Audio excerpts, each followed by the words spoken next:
Mesopotamians felt emotions in strange parts of their body, a study finds. Ask a person raised in Taiwan where they feel their rage most in their body. There's a good chance they'll indicate somewhere around their head or chest.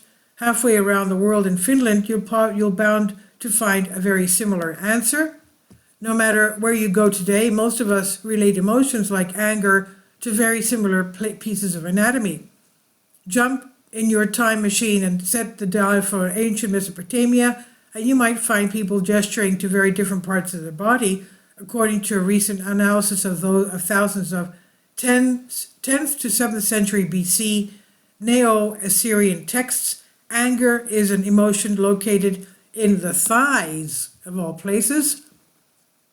Stranger still, love and happiness are typically anchored in the liver. Suffering is often felt in the armpits, and sexual arousal can be accentuate a sensation of the ankles, of all places. Led by cognitive neuroscientist Juha Lanakowski from the Jülich Research Center, Germany, a team of researchers sifted through records of the open, richly annotated cuneiform corpus, cataloging terms for emotions and areas of the body.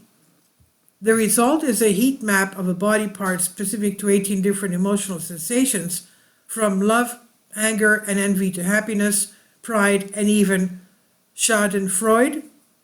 Western cultures share an anatomical atlas of feelings, allowing for degrees of poetic license. Love is usually held in our achy, breaking hearts.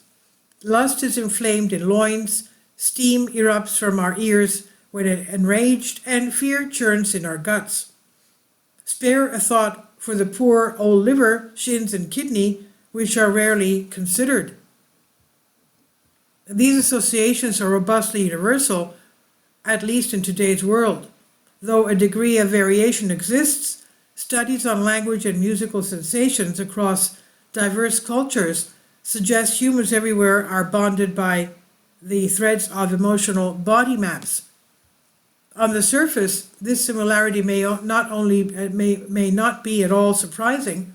The tug of war between our parasympathetic nervous system, rest and digest, and sympathetic nervous system, fight or flight, response has subtly different effects on our functioning. Our heart beats faster in anticipation of touching a loved one. Our digestive system churns to cope with impending threats. Our head pounds with a stress-induced rise in blood pressure. This implies that humans have generally experienced the same map throughout history. Testing the assumptions, however, is not as straightforward as holding up a picture of the human body and asking a Paleolithic mammoth hunter where they feel happiness. So Lanakowski and his team turned to detailed records of life, politics, and wisdom left by a culture that controlled much of the Middle East nearly 3,000 years ago. Even in ancient Mesopotamia, there was a rough understanding of anatomy.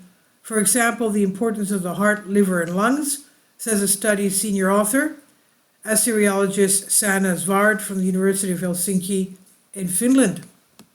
Putting aside the intriguing contrasts, there was a degree of overlap. Like us, the Assyrians felt their hearts filled with pride and sadness dwelled in their chests. Few emotions were exclusive to any one organ, limb, or zone either. Love might be felt in the knees, but also resonated in the liver and heart. Yet few of us today would express the sympathy we feel deep in our testicles or shame we have in our hands, giving us pause to think perhaps the body map of emotions might not be quite as strict as other studies lead us to think. Interpreting a long-lost culture's language thousands of years after it was last spoken is fraught with challenges.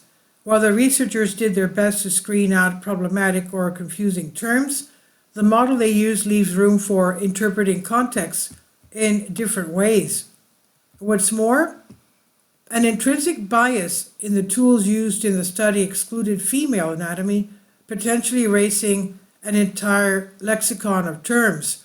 The researchers give the example of how the Assyrian word for womb is often used to describe a king's compassion. Zvard says we also have to keep in mind that texts are texts and emotions are lived and experienced. Advances in generative language models could further aid our ability to study metaphorical concepts used by different cultures, providing a more nuanced insight into how emotions are related to areas of our body. As future studies continue to explore the richness of human expression around the world and across the ages, will undoubtedly map the interplay between language and experience that shapes how we communicate, making discoveries that ought to fill our lives with joy. This was published in iScience, and it's on Science Alert by Mike McCrae. Please leave your comments, and thank you for your support. Finally, support my Patreon account. The daily posts are 5 videos daily, and they are totally different from what I have on my YouTube channel. Thank you so much for your support and that you find all my content so interesting. You'll find the Patreon account details in the description box below.